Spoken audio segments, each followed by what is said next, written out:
qué nervios. Esto es un boxing, me encanta.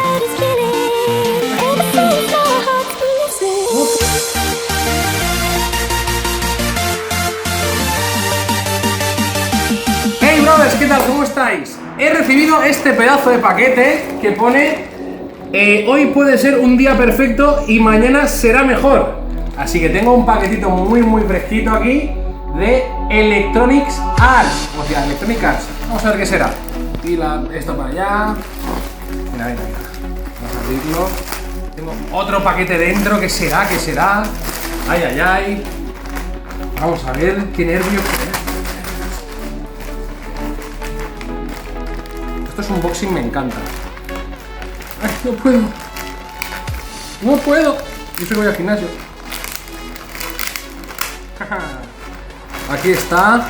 Igual es una broma, porque me sale otro paquete más. Aquí está la dirección. Dani Meroño, calle Marina, Tacatá, Tucutú, Tocotó. Vale, pues nada, vamos a abrirlo. A ver de qué se trata, se abre así. Estoy viendo lo rápido, que luego dicen que los vídeos los hago muy largos. Y es ni más ni menos que ¡chachán! Esta pedazo de camiseta. Ahí está, Lighting Team, Dani Meroño, FIFA Ultimate Team. Por cierto, si veis esta camiseta, os recordará mucho a esos sobres premium que hay por ahí. Así que no dejéis de adquirirlos porque mirad qué camiseta más guapa nos ha traído EA Sports.